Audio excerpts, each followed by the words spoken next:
अजित पवारांनी अधिवेशन संपताच थेट बीडमध्ये देशमुख कुटुंबियांची भेट घेतली। यावेळेला त्यांनी देशमुख कुटुंबांचं सांत्वन केलं।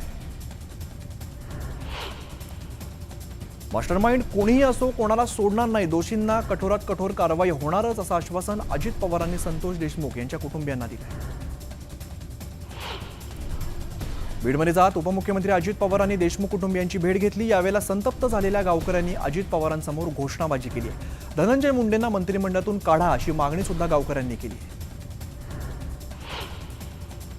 शरद पवार यांनी आज मसाजोगमध्ये जाऊन संतोष देशमुखांच्या कुटुंबियांची सांत्वनपर भेट घेतलेली आहे। यावेळेला आम्हाला न्याय हवाय अशी मागणी कुटुंबियांनी केली आहे। तसंच देशमुखांच्या मुलीच्या शिक्षणाची जबाबदारी घेणार असल्याचं शरद पवार म्हणाले। हत्या प्रकरणाच्या खोलात गेलं पाहिजे, सूत्रधाराला योग्य प्रकारचा धडा शिकवा अशी मागणी शरद पवारांनी केलेली आहे। तसंच कितीही रक्कम दिली तरी गेलेला माणूस परत येत नाही असंही पवार म्हणाले। बीड जिल्ह्यातील घटना न पटणारी आहे, ही घटना महाराष्ट्राला शोभणारी नाही असं शरद पवार म्हणाले। सध्याचे दहशतीचं वातावरण आहे, त्याला आपण एकत्र तोंड देऊ असंही आवाहन पवारांनी केलं। मुख्य सूत्रधाराला अटक करा, आरोपींच्या पाठीशी कोण आहे हे लवकरच कळायला हवं अशी मागणी खासदार बजरंग सोनवणेंनी केलेली आहे। मलाही वावरायला भीती वाटते, आम्हाला सुद्धा टार्गेट केलं जाईल असा दावा सोनवणेंनी केला। वाल्मिक कराडच मास्टर माइंड आहे, वाल्मिक कराडने जिल्ह्याची वाट लावली असा आरोप संदीप क्षीरसागर यांनी केलेला आहे। तर कोणालाही घाबरण्याची गरज नाही, दोन समाजात भांडणं लावली जात आहेत अशी टीका क्षीरसागरांनी केली। संतोष देशमुख प्रकरण लोकसभेमध्ये मांडलं, हे प्रकरण कोणाच्या मार्गदर्शनाखाली झालं याचा शोध घेतला पाहिजे अशी मागणी खासदार निलेश लंकेंनी केली। संतोष देशमुख हत्या प्रकरणातील तपासात कुचराई केल्याचं बीडचे पोलीस अधीक्षक अविनाश बारगळ यांची तडकाफडकी बदली करण्यात आली। त्यानंतर आज नवनीत कौवल यांच्या पोलीस अधीक्षकपदी नियुक्ती करण्यात आली।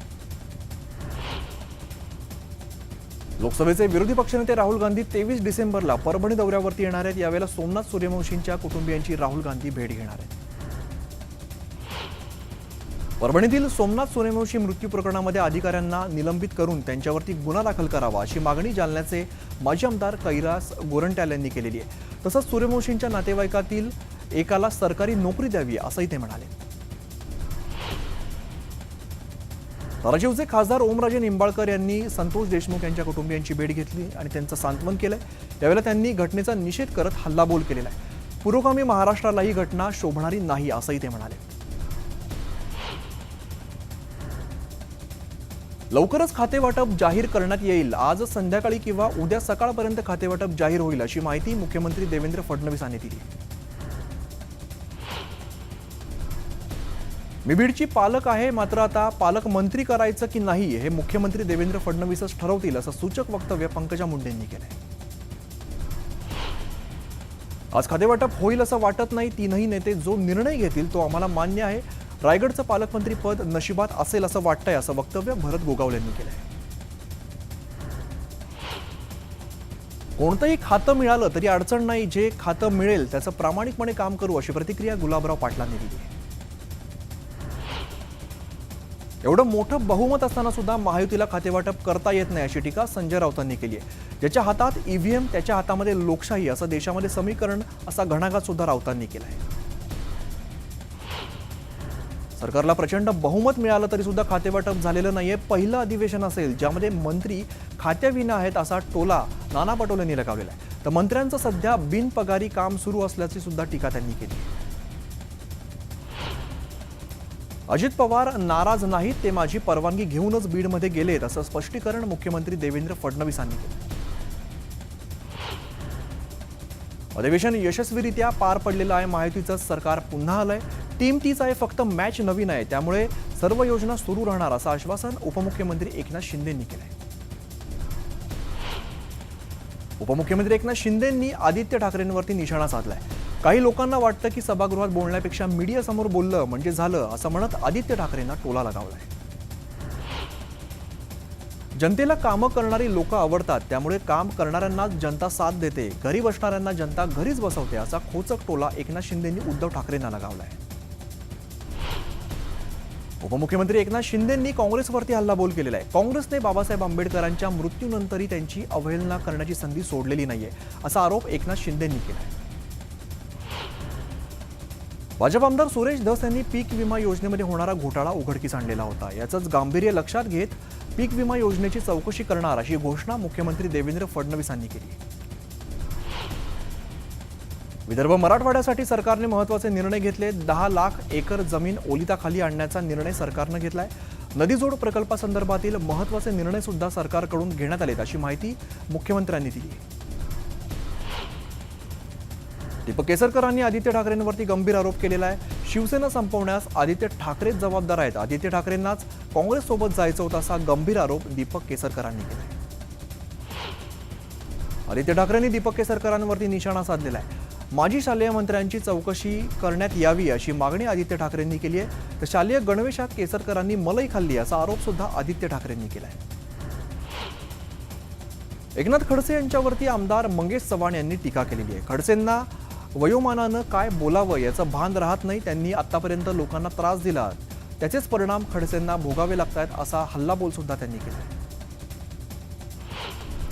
अमित शहांच्या वादग्रस्त वक्तव्याची दिशा बदलण्यासाठी भाजपने काँग्रेसचं कार्यालय फोडलं, संसदेच्या प्रवेशद्वारावरती धुडगूस घातला असा हल्लाबोल बाळासाहेब थोरातांनी केलेला आहे. तर जनतेचं लक्ष विचलित करण्यासाठी भाजपाचा हा केविळवाणा प्रयत्न आहे असा टोला सुद्धा त्यांनी लगावलाय.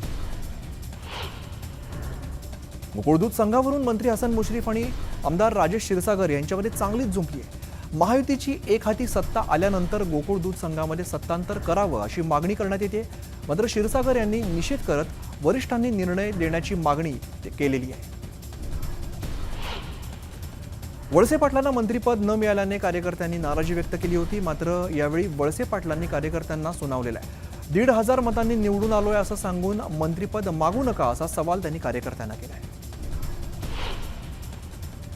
रुपाली चाकणकरांनी भुजबळ समर्थकांवरती नाराजी व्यक्त केलेली आहे. भुजबळ समर्थकांनी निषेध नोंदवला, मात्र त्यांनी दादांच्या पुतळ्याला जोडे मारले याचा निषेध करत रुपाली चाकणकर समर्थकांवरती संतापल्या.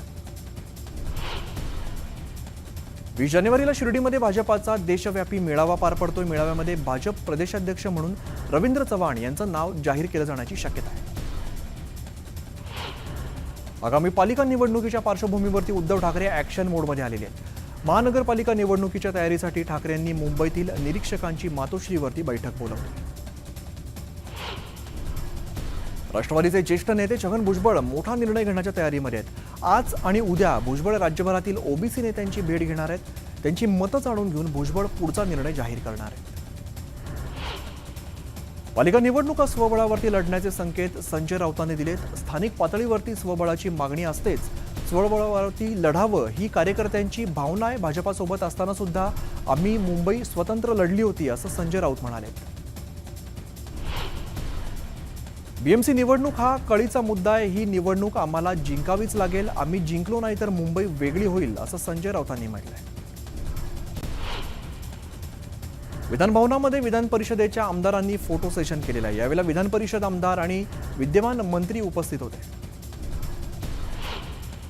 दिल्ली विधानसभा निवडणुकीसाठी केंद्रीय राज्यमंत्री मुरलीधर मोहोळ यांच्याकडे दिल्लीतील मराठी माणसांची जबाबदारी देण्यात आलेली आहे. मुरलीधर मोहोळ यांनी दिल्लीतील मराठी बांधवांसोबत बैठक घेतली. काँग्रेस आणि राहुल गांधींकडून वारंवार बाबासाहेब आंबेडकरांचा अपमान केला जात असल्याचा आरोप बोरिवलीमध्ये बार असोसिएशन यांनी केलेला आहे. यावेळेला राहुल गांधींविरोधामध्ये जोरदार घोषणाबाजी सुद्धा केली आहे. मुंबईत ठाकरे गटाच्या वतीने शिवसेना भवन इथे शहांच्या वक्तव्याचा निषेध करण्यात आला. यावेळेला उभाटाच्या कार्यकर्त्यांनी सेना भवनासमोर रास्ता रोको आंदोलन करत शहांविरोधात घोषणाबाजी केली. हिंगोलीमध्ये ठाकरे गटाकडून अमित शहांच्या विरोधामध्ये निदर्शनं करण्यात आली. यावेळेला जोरदार घोषणाबाजी करत अमित शहांच्या राजीनाम्याची मागणी केली. परभणीतील घटनेच्या निषेधार्थ देहू रोडच्या धम्मभूमीमध्ये जाहीर निषेध नोंदवण्यात आला. यावेळेला आरोपींवरती तात्काळ कारवाई करावी अशी मागणी सुद्धा केली. अमित शहांच्या वक्तव्याचा निषेध करत मनमाडमध्ये आंबेडकरी कार्यकर्त्यांनी निषेध मोर्चा काढलेला आहे. यावेळेला शहांनी माफी मागण्याची मागणी करण्यात आली. अमित शहांच्या वक्तव्याच्या निषेधार्थ बीडच्या वडवणीमध्ये आंबेडकरी अनुयायांनी तीव्र निदर्शनं केलेली आहेत. यावेळेला रॅली काढत जोरदार घोषणाबाजीही केली. अमित शहांच्या वादग्रस्त वक्तव्याचे पडसाद लासलगावमध्ये उमटलेले आहेत. सकल आंबेडकरी समाजाच्या वतीने देण्यात आलेल्या लासलगाव बंदच्या हाकेला उत्स्फूर्त प्रतिसाद मिळाला आहे. काँग्रेस नेते बाळासाहेब थोरात यांच्या नेतृत्वाखाली अहिल्यानगर जिल्ह्यातील संगमनेरमध्ये निषेध आंदोलन करण्यात आलेलं आहे. राज्यामध्ये ढासळलेली कायदा सुव्यवस्था आणि बाबासाहेब आंबेडकरांबद्दल केलेल्या विधानाचा यावेळेला निषेध करण्यात आला आहे. कर्नाटक सरकारच्या अलमट्टी धरणाच्या उंची वाढवण्याच्या निर्णयाविरोधात सांगलीतील सामाजिक संघटनांकडून लढा उभारण्याचा निर्धार करण्यात आलेला आहे. यासाठी गेल्या 24 जानेवारीपासून सांगलीमध्ये महापूर परिषदेचं आयोजन करण्यात आलं आहे. लातूर शहरात शिक्षण विभागामार्फत तालुकास्तरीय विज्ञान प्रदर्शनाचं आयोजन करण्यात आलेलं आहे. या प्रदर्शनात 165 शाळांचा सहभाग आहे. राज्य शासनाने सुरू केलेल्या 108 रुग्णवाहिका नंदुरबारमध्ये नादुरुस्त होण्याच्या प्रमाणामध्ये वाढ झालेली आहे. एकाच दिवसामध्ये 3 रुग्णवाहिका नादुरुस्त झाल्याची माहिती समोर आली. बीडमध्ये जिल्हा परिषदेच्या 5 शिक्षकांचं एकाच दिवशी निलंबन करण्यात आलेलं आहे. त्यामुळे शैक्षणिक वर्तुळामध्ये खळबळ उडालेली आहे. सतत गैरहजर असणाऱ्या 5 शिक्षकांवरती तडकाफडकी निलंबनाची कारवाई करण्यात आली. चिपळूण तालुक्यातील शिरगाव तळसरच्या जंगलामध्ये पट्टेरी वाघाच्या पायांचे ठसे आढळलेले आहेत. यावरून कोकणातल्या जंगलामध्ये पट्टेरी वाघाचा अधिवास असल्याचं समजतं. हिंगोली जिल्ह्यामध्ये मोठ्या प्रमाणामध्ये हळद पिकाची लागवड केली जाते. मात्र बहुतांश भागामध्ये हळद पिकावरती करपा रोगाचा प्रादुर्भाव झालाय. औषध फवारणीचा सुद्धा फारसा परिणाम होताना दिसत नसल्यामुळे हळद उत्पादक शेतकरी आता अडचणीत सापडलाय. बटाट्याची आवक वाढल्यामुळे बटाट्याच्या बाजारभावामध्ये 50% घट झालेली आहे. त्यामुळे शेतकरी अडचणीत सापडले. लातूर जिल्ह्यात मागेल त्याला सौर कृषी पंप योजना सुरू करण्यात आलेली आहे. लातूर जिल्ह्यातील 19,957 सौर कृषी पंपांची जोडणी करण्यात आली आहे. बदलापुरामध्ये मनसे कार्यकर्ते आक्रमक झालेत. हॉस्पिटल प्रशासन मृतदेह देत नसल्यामुळे मनसे आक्रमक झालेली आहे. रुग्णालय पैसे मिळाल्याशिवाय मृतदेह देत नसल्याचा आरोप सुद्धा करण्यात आला. कल्याणमधील मराठी माणसाला झालेल्या मारहाणीनंतर मनसे चांगलीच आक्रमक झाली आहे. मीरा भाईंदरमध्ये #बेदमचोपचे बॅनर सध्या झळकत आहेत. बोरिवलीतील भाजी मार्केट परिसरात रस्त्यावरच बसणाऱ्या अनधिकृत भाजी विक्रेत्यांवरती बोरिवली पोलिसांनी आणि पालिकेने धडक कारवाई केलेली आहे. त्यामुळे भाजी मार्केटचा रस्ता आता मोकळा झाला आहे. नाशिक शहरात आजपासून 3 जानेवारीपर्यंत पुन्हा मनाई आदेश लागू करण्यात आलेले आहेत. मनाई आदेशाच्या कालावधीमध्ये पोलिसांच्या परवानगीशिवाय कुठल्याही प्रकारचं आंदोलन, रास्ता रोको किंवा निदर्शनं करता येणार नाहीये. ख्रिसमस आणि नवीन वर्षाच्या पार्श्वभूमीवरती नाशिकची विमानसेवा फुल झालेली आहे. नाशिक गोवा विमानसेवेची 85% तिकीटही बुक झाली असून ताडोबा आणि गोव्याला नाशिककरांनी पसंती दिली आहे. मध्य रेल्वेची अभियांत्रिकी आणि देखभालीची कामं पूर्ण करण्यासाठी रविवारी मेगा ब्लॉक घेण्यात येणार आहे. तर पश्चिम रेल्वेवरती आज रात्रकालीन ब्लॉक घेण्यात येणार आहे. तर ब्लॉक कालावधीमध्ये अप आणि डाऊन दिशेच्या काही लोकल या रद्द करण्यात येणार आहेत. रविवारी पश्चिम रेल्वेवरती दिवसकालीन ब्लॉक असणार आहे.